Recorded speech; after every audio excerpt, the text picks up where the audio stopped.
Hello everyone, welcome to the Green Man channel. Hope you're all doing good and well. So following on from my top 20 albums of 2021 video, I'm now going to be embarking on my top 20 albums of 2020 video. And let's be honest, 2020 is not a year that we all want to revisit too soon, I suspect. But in spite of the general kind of downsides of that year, there was still a lot of good music on offer and still made it quite challenging to narrow down all the music I listened to in 2020 to a top 20. And you may remember my first video on the channel, if you've been a long time sub or a long time viewer of the channel, was my top 10 albums of 2020. But this is an expanded edition, it's a revised and revamped edition of that. So there may be the odd change in here even to my top 10 as well.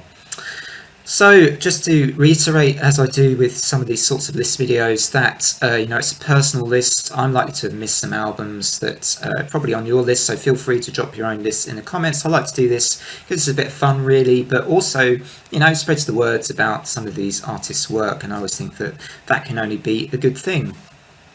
So now it's time for me to begin with the first of my 5 honourable mentions, as with my last list.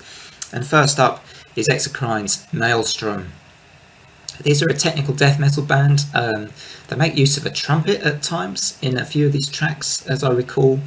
It's pretty enticing stuff, really quite intriguing.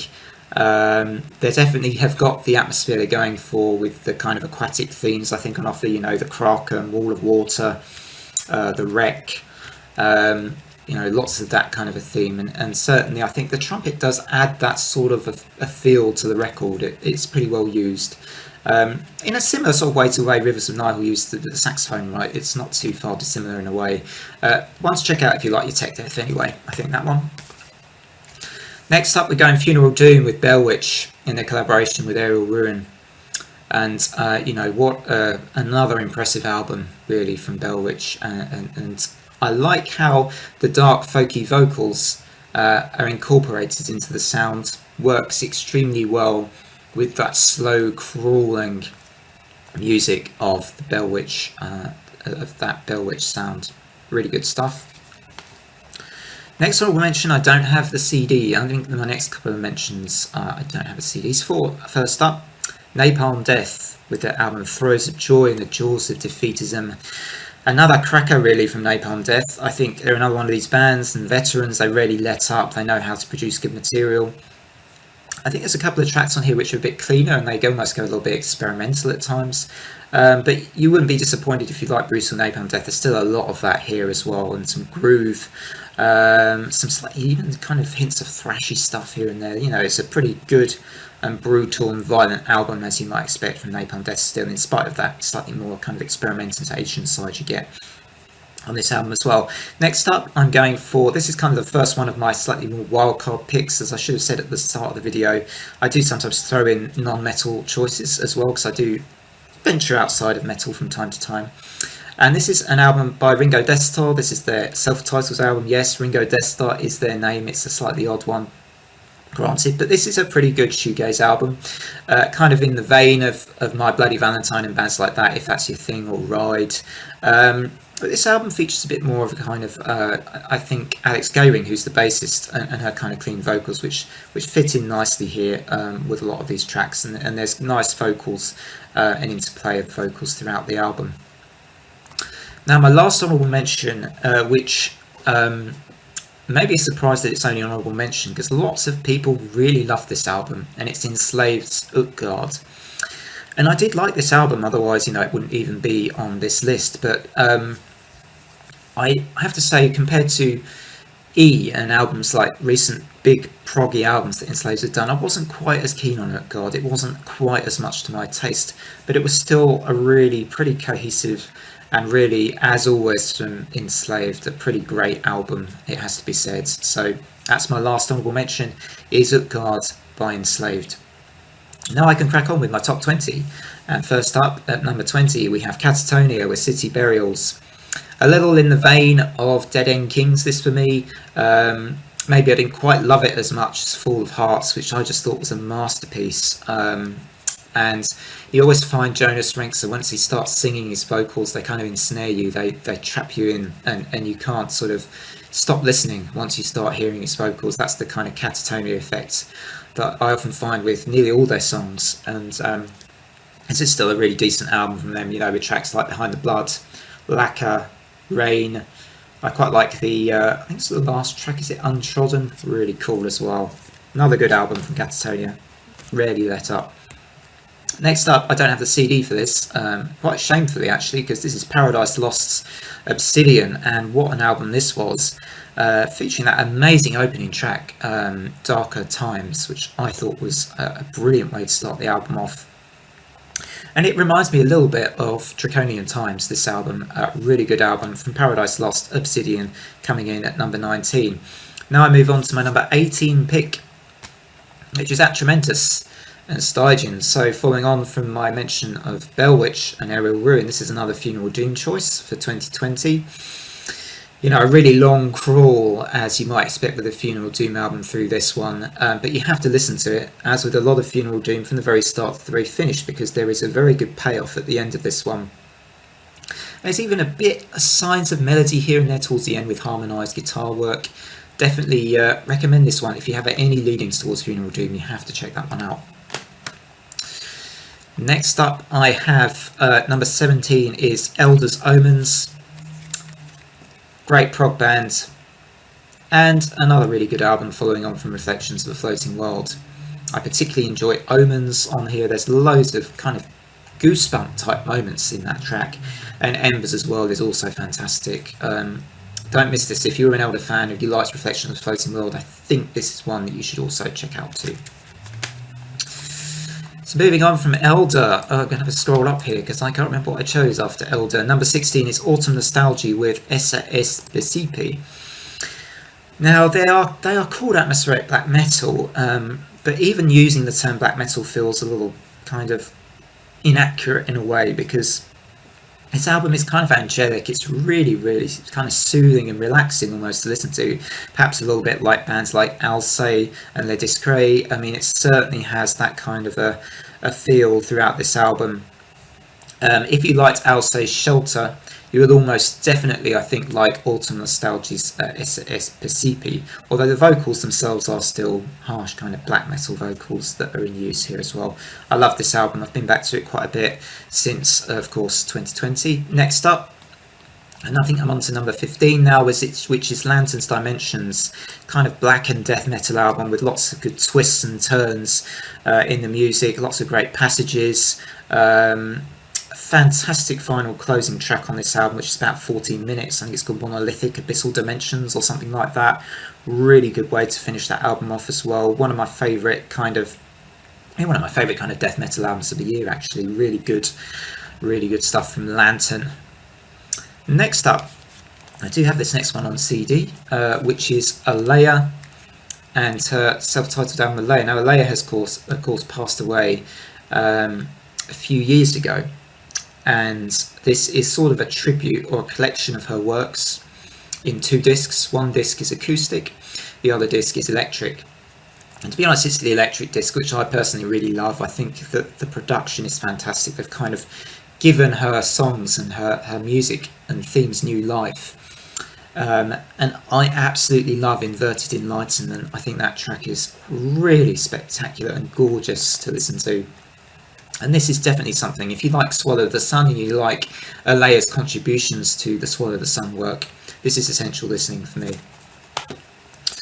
Now next up, number 13, I've got to move on a bit quicker here. So I've got I Break Horses and Warnings. This is a bit of a wildcard choice, as I guess the previous one was a little bit too.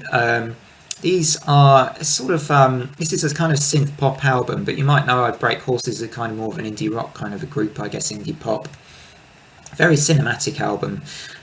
Lots of great soundscapes though. This is definitely an album, if you're driving at night time under those neon lights, this is definitely a kind of an album for that sort of circumstance. I found it really, really enchanting. I think Maria Lindson's vocals really do stand out on this album.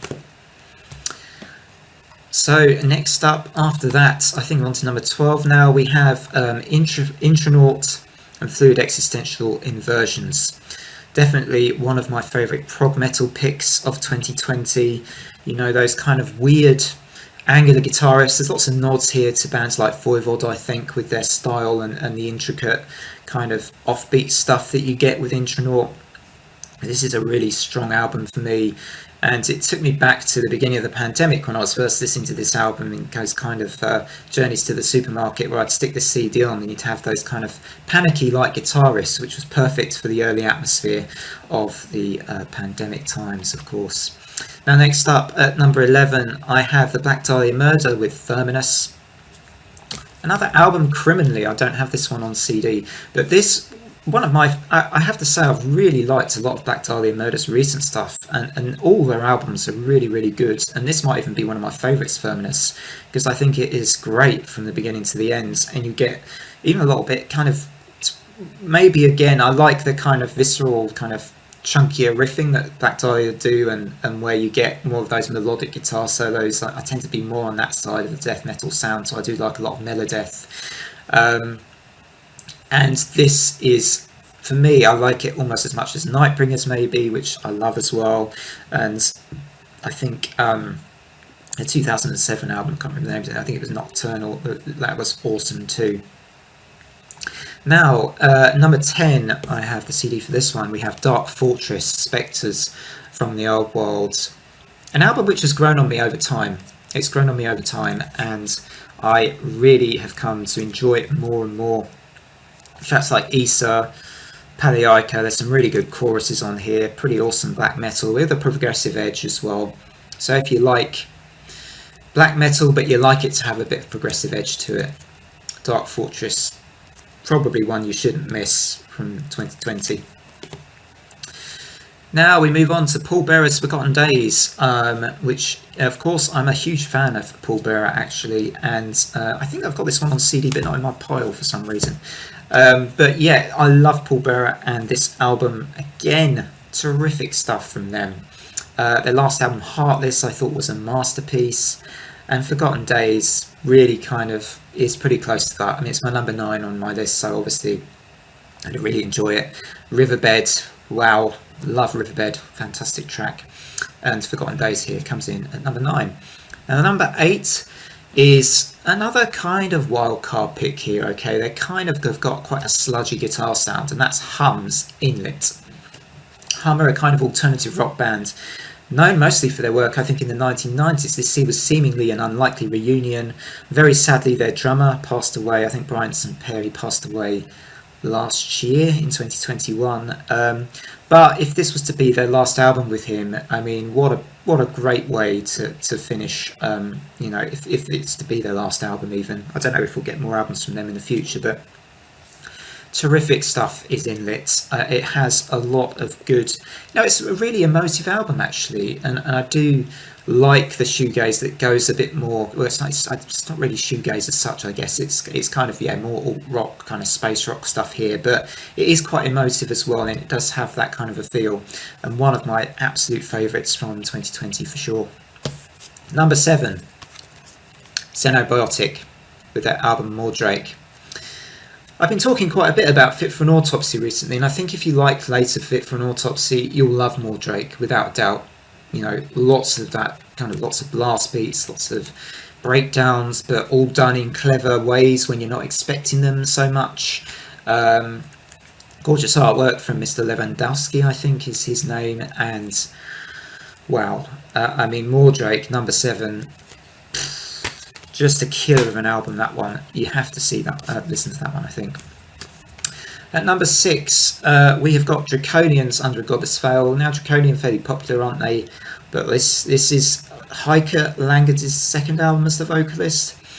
And wow, the melodies and atmospheres on this album, I think, are what push it through. And, different moments on this album I love, like the kind of faster, slightly death metal passage on the Sethian. The amazing guitar solo on the Sacrificial Flame at the end, so that's like the climax of the track. The beautiful weaving vocals you get between the harsh and the cleans on Sora's Sophia. Loads of good stuff on there. Number 6. Top 5 now. Creme de la creme, the real creme de la creme. The Ocean, Phanerozoic 2. I've been back to this album a lot as well since 2020. I think, you know, particularly the track Jurassic Cretaceous. Oh, what an absolute belter of a track. Rip Snorter. I love that chorus that they use sort of in the first half of the track, and it builds into all sorts of other things, and it's just a masterpiece of a prog metal track and a prog metal album. I liked the first part, but I think I actually like this more than the first part. Even the first part was really good, but this is pretty awesome as well, and a bit more diverse in styles in this album, I think, too. Number 4 is Sylosis and Cycle of Suffering. Yeah, the thrashers with elements of prog here and there, metalcore a bit. I mean, these guys, I love their stuff. I've seen them a couple of times live. I think they're great.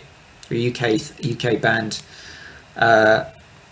You know, Josh is now doing some time in Architects, isn't he? But this, I'm glad he put this out, because it is a real, you know, there's hardly any space or any time. You know, you have to pay attention to it a bit, because there's just so much packed into this album. So many good changes, and I especially like, I think, the title track, Idle Hands, Abandon, the closer. Great stuff from Sylosis once again. Coming in at 3, this has actually moved up from my original top 10. It's gone from 4 to 3 because I think it's that damn good. Cytotoxin with their album Nuclear. Now this is sort of pretty heavy technical death metal. Not as, you know, there's enough here, there's enough groove on this album to sort of, you know, really quite, you know, like a bit like with the review I was doing of Ethereus recently, there's enough groove on it to kind of hold on to in a lot of places on here actually. Great guitar work. The drumming kind of suits that sort of nuclear bunker feel that I feel like they're going for with their theme of the album, and, you know, the album cover art as well. It looks like these guys kind of in his gas mask in a nuclear bunker or something. Absolutely fantastic album. At number 2 we have another really superb release from Ulcerate, Staring to Death and Be Still, and I almost changed this and made this number 1, and I'm still thinking I could put it at number 1 quite easily. It's pretty magnificent, really. These guys have an ordered chaos to their music, so when you first listen to them it sounds like you've got, you know, all sorts of noise going on, but it's really well controlled and layered. Really well conceived is this album, I think, too. I particularly just think the first half is so good. It's you just cannot take yourself away from this album once you start it, I think, particularly that first half. What an album, and suitable for the year of human woe that was 2020.